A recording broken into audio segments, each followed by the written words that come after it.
Welcome to the Time is Yeah, the podcast where we celebrate education, business, and civic engagement alongside with Nuestra Cultura, Historia y Tradiciones.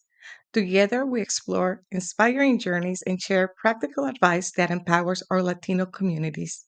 I am your host, Maricela Barbosa Cortez, and today we have an exceptional guest joining us, Damian Lima, a financial planner with Edward Jones that brings nearly 2 decades of experience helping individuals and family achieve their financial goals.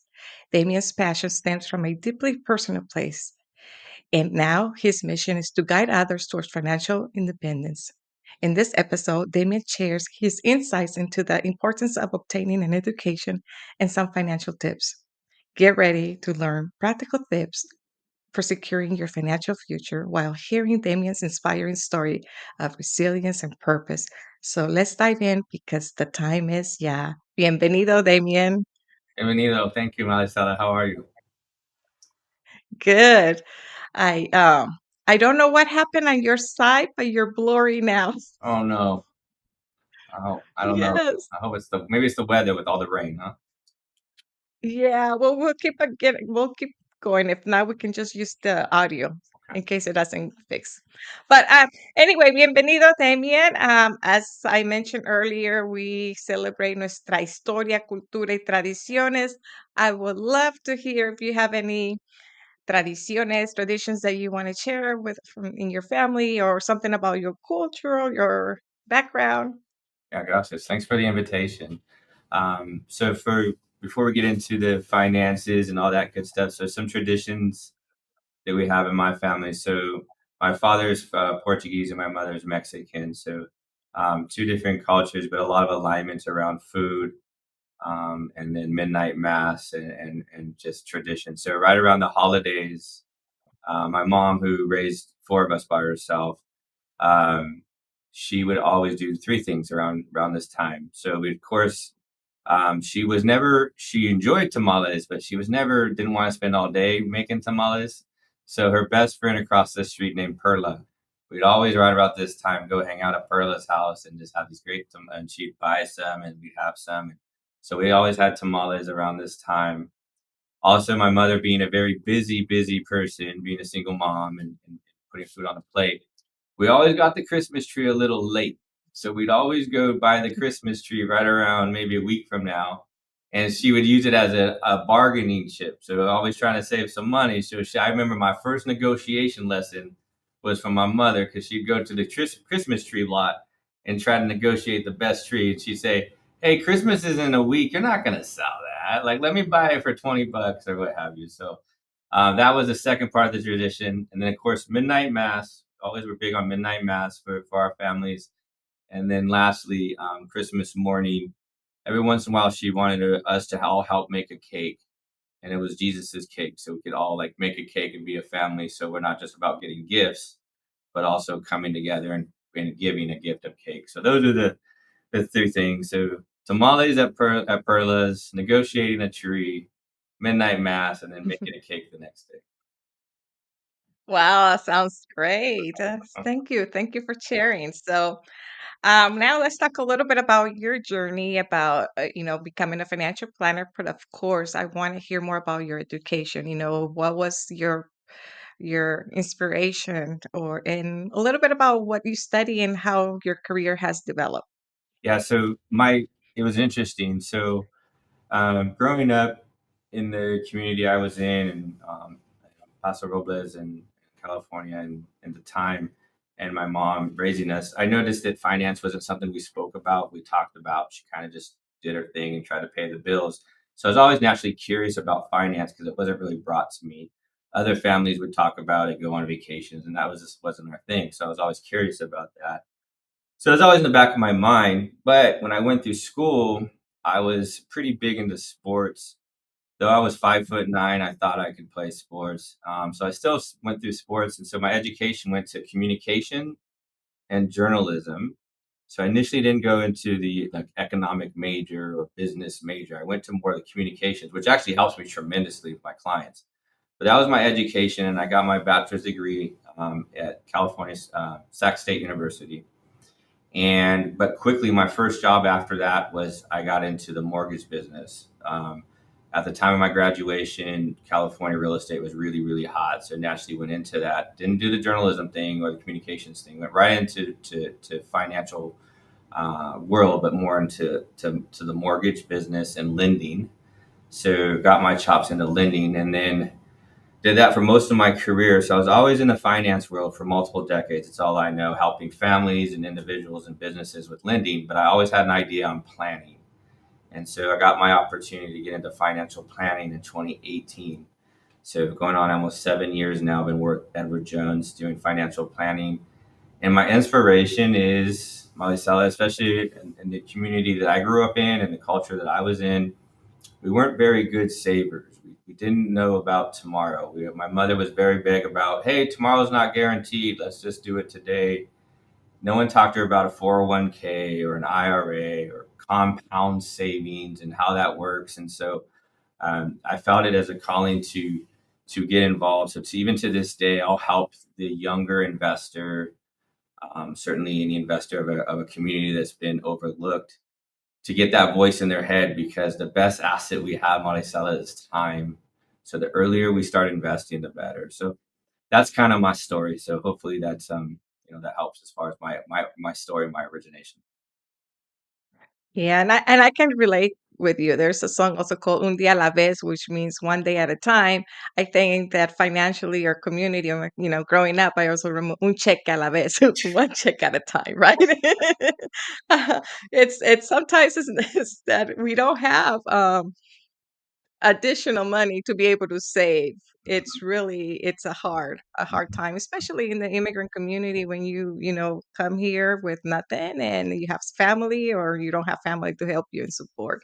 That's right. But this is great that now you're in the financial industry and you're helping others to make sure that we save and that we grow our pockets, right? No, we're not paycheck to paycheck, which That's right. is hard, but it is It, possible. it's possible, and I said even just a little bit, right? Just a little bit will start. So yeah, you're absolutely right, though. But we definitely got to do maximize with what we have, so we're not starting with a lot. Mhm. Yeah, I personally, I just have to share. I tell my daughter, my oldest, why don't you set a goal, which she's going to be talking to you later about retiring at 40, even if you don't, uh, you know, but make that goal, because then at 40, you have many other options if you start financially saving, since she's going to graduate pretty soon. So I'm very excited about that. But let's talk about financial planning. Yes. And let's think about 2025. How will you start? What are the first steps that you should take if you're starting if I was to be starting my financial journey, planning my financial planning journey, Yeah. or So with any, by myself at home? yeah, so 2025, if if you're just starting out, like, hey, I really want to start putting some money to get away for tomorrow. So investing is always long term. So the two things I'd work with my client, just generally speaking, even not a client, just generally speaking. First thing you want to do is have a budget, right? Identify a budget. There's little different variations. I know we'll talk about more of that down the line, but there's different variations of a budget. But really, the core is, okay, what are my needs, right? My rent, my mortgage, my food, right? My children's needs. And then what are my wants, right? What am I doing that I'm just doing because I want to spend, right? I want to go here. I want to eat out. I want to go to Starbucks. So you find out your needs and wants, and then that will really get you a core of how much is going out the back door and how much money is coming in the front door. And you can really start building a budget. So that's one. And then two is just having perspective of what we call time horizon. So we want to know your short term money. So we want to put that in a savings account. We don't invest short term money. We put that in a savings account. And we'll talk more about that in a minute if we need to. And then we want to do long term money. So in 2025, you want to identify, okay, I want to put X amount of dollars in the bank for unexpected, whatever may happen. Anything north of that, if it's $10, if it's $1,000, whatever it is, you want to start investing that into something that's long term. And historically in 2025, the stock market is going to go up or down. But if you know your long term view, hey, I won't need this until I'm 40, your daughter's case, then who cares? As long as I keep putting my discipline to work, it's going to be there when I need it. So that would be this the basics. Hey, Dan, where do I start? You start with a budget, Mhm. and then you start with what's my short term money and my long term money. And then you need a professional to help you identify the three. So let me, well, since you mentioned the professional, let's talk about a little bit more about that. Why do you think a financial advice is important, or at what stage in somebody's career it is important to meet with a financial advisor like you? Yeah. So the first part, I think the one thing that a good financial advisor does is money is very emotional, right? It's very emotional. Um, how maybe some money needs X amount of dollars in the bank to make them sleep at night, or someone wants to have the nicest pair, the nicest car, the nicest jeans. It's very emotional, and our relationship with money varies. So where a professional comes in is understands the emotion side of it and just works for the individual or the business or the group as logic, not emotion, and just takes the emotion out and works with logic. A good plan is better than a bad guess, right? People always want to guess to like, I'm going to buy this or I'm going to invest in that. Have a plan and not a guess. So that's why it's really important. The best time to work with a financial advisor is as soon as possible because we mentioned about time, right? So as long as you have a plan and time, if I knew what I knew now at 21, holy cow, Maricela, right? And just that's why I commend you and your family for working with your kids about starting early, because that is so important. So now, does everyone need to be at 21 need to work with a financial? No, but you can work with a professional that could give you some guidelines and some principles, and then get you started. So working anytime, the earlier the better, would be a good thing, and being introduced to investing, which is something that I didn't have as a young man, or my mother certainly didn't have as a person. So I would recommend sooner the better. Work with someone you know, like, and trust. So, Okay. One of the things that just came to mind when you were talking is that many times when you start work with a financial investor, uh, insurance comes to mind, and that's the first thing that they want to sell insurance. Is that something that you also do, or is that what do you think about that? The yeah, so financial investor role. Describe a little bit more about it. I know exactly what you're speaking about, and I can't speak for others as far as like what they do or what they don't do, but I would say this: our process is we have two ears, one mouth. We listen and find out what your plan is needed and what is not needed. There are individuals that lead with one product because that's what they want to sell. That's not what we do. That's having two mouths, one ear. We listen first, and sometimes you may need protection, which is another word for life insurance or annuities, and you may not. You may not need it. So I would say be cautious of those that don't know your story and already have a solution, right? Make sure they know what your needs, wants, and wishes are. And if that is insurance and it fits in a very organic, holistic way, then that's great. So beware of those ones that just lead with that. You need this and don't even know your story. I would be cautious of that. To answer your question, then ultimately, certainly, yes, insurance can be, or protection can be a good thing. Sometimes for like younger families, you need insurance to protect the income. What if someone passes away unexpectedly and they're 35 years old and they have two kids and they make 100 grand a year? Well, that's 30 years of income they just lost, right? So the insurance would help those kids protect and have something for them. Other times it could be used for tax efficiency. So there's a lot of ways to position it, but no, I would say it's not. You're absolutely right. There are individuals that just say everybody needs this, and that's not the case. That is simply not the case. And yes, we do offer life insurance, many variations out there, but not every one of my clients needs life insurance. Okay. And then anything that you want to share about college savings as a financial planner, working with families or parents, what is a good time to start? Or is it, let's say, if somebody has their kid in fifth grade, is that too late? What do you recommend? Good question. So two things have so in the last 10 years, two things have grown as far as costs exponentially, and that's healthcare and education. Even in the last 10 years, healthcare or education has gone up almost 40%. just in 10 to 15 years. So the typical savings account isn't going to probably historically isn't going to catch up with that type of cost, right? So everybody's different, and there's no silver bullet for all. But generally speaking, what could be an option is a 529, and you could start that at fifth grade, 5 years old, 5 months. Obviously, the sooner the better. And the great thing about those things is anybody can contribute. Doesn't have to be blood relatives. It could be anybody at any time. They can contribute. It grows. You can grow tax free. So unlike a savings account that you're still paying taxes on every year with any interest, this could grow tax free. So let's say the kid's fifth grade, which is what, how old would be a fifth grader? 10 years old, 11 years old, somewhere in there. I don't know. Mhm. So let's say they're 10 years old, um, and in 8 years they're going to go to school. So that's 8 years of growth that they wouldn't have. It grows tax free. And as long as it's used for education purposes, obviously work with your tax preparer and your financial planner, but anything that's used for education purposes, Lily is tax free. So it grows Mm. tax free and you can use it tax free.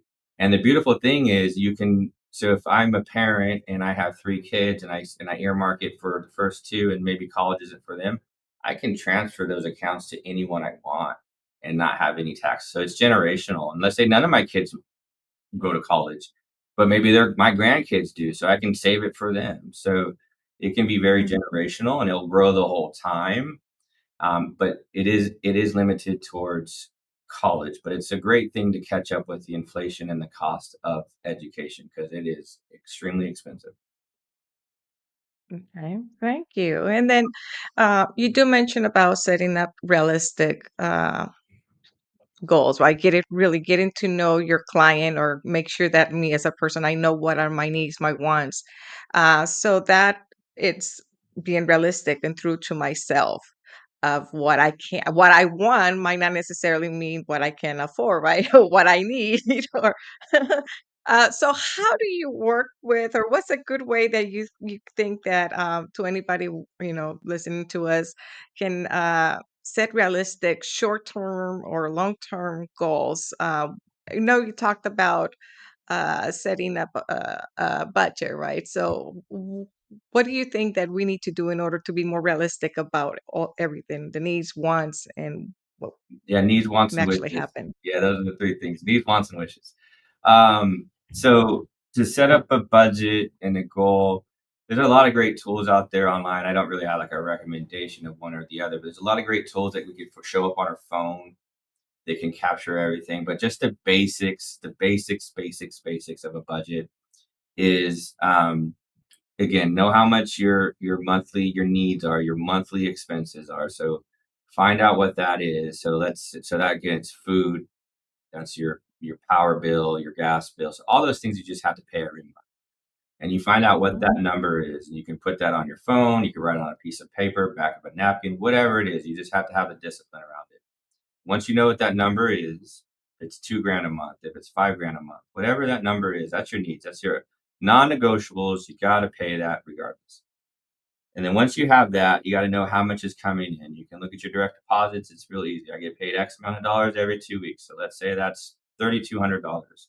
So let's say I got to pay $2,000 a month between rent, food, and bills, and I got 3,200 coming a month. So I got $1,200 to play with. So now you know what your needs are and how much is coming in. Now you got $1,200 of what we call disposable income. So now you can dispose it in lattes and Starbucks, which is good, or good for the moment, or you can dispose it towards savings accounts. So let's say, just like we Mhm. said, all right, I'm spending $2,000 a month, non-negotiable for my food, for my rent, whatever the case may be. So now, as a savings, you want to have roughly, again, it varies, anywhere from 3 to 6 months of expenses in savings. So do not invest anything until you have about 3 to 6 months in savings. So what does that mean, Damien? So if I'm spending $2,000 a month, I want to have at least $6,000 in cash in my savings account for the unexpected, and work hard for that before you start investing. And then it goes into, well, Damon, I have all this debt, right? I have these credit cards. How do I pay that off? So what should I do first? Should I save or should I spend?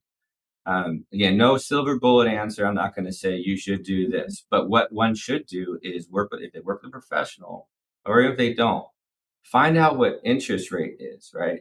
Interest rates drive the world. So if I'm paying 24% on a credit card and my savings account is giving me 2%, I need to really work on that 24%, right? And I need to bring that down as a priority as best as I can. At the same time, I get that question all the time. Damien, I have a mortgage. Should I pay it off or should I invest? It's the same thing. There's no real answer for everybody. But if my mortgage is 2% and a rate of return, I'm not saying this is the case, but let's say a rate of return somebody Mhm. was getting was 8%, then it could make sense to keep that 2% debt because I'm getting, my money's getting 8% of return. That's better than 2%, right? So it's just knowing interest rates. But then at the same time, if you're getting 8% of return and I'm paying 24% on a credit card, well, forget the 8%. I got to go attack that 24% because it's eating you alive. So it's knowing your interest rates, knowing what to tack first because we're in a things are tough out there, Maricela. Not everybody has all this money just to pay off their bills, right? So whatever they can allocate, $100, $50, $200, attack that high interest rate first. Mhm. Mhm. That's what I would say. Well, thank you. That's a good information, and I think that um, everything goes back to being realistic of what we have, right? And what budget we can actually work with based on our income, in the work that, any extra money that we're producing. Uh, I definitely think we need to do another session to just talk about small business and budgeting. I think that that is so important if you're a small business owner because of cash flow. But definitely another session. I really want to thank you for your time today. If you have anything else that you would like to share or mention before we log off, let me know. Yeah, This no, is I your time to shine. just want to say, Manisha, thank you for everything you do in the community. Thank you for the invitation. And know that everyone out there that may be listening or watching at a different date, it's all relative. So just, it's hard. Like, oh gosh, I don't have any money to save. I agree. So even if we're check to check, I get it, which a lot of us are, just making this, owe it to yourself and your family just to sit down and find out just a little basic budget. It's really like fulfilling when you realize, okay, wow, that's better than I thought, or well, that's really hard. I really got to tighten it up. It's really important just to know where your money is, because once we have that, it's very fulfilling just to have a baseline. Doesn't mean you're going to solve your problems that month, Mhm. but at least you have a starting point. So right around the holidays, be with your family. We are spending. I drove by the mall. The parking lot's crazy. I get it. We're all spending right now, but come January, take a moment, sit down with yourself or your loved ones and just find out what's going in through the front door and what's going out the back door, and you'll feel a lot Definitely. So we'll check with you in January and see what we can do to pay off all our debt better. that we got this month. Sounds good, Molly. Sounds very good to Gracias. see you. Gracias. Okay. Bye bye.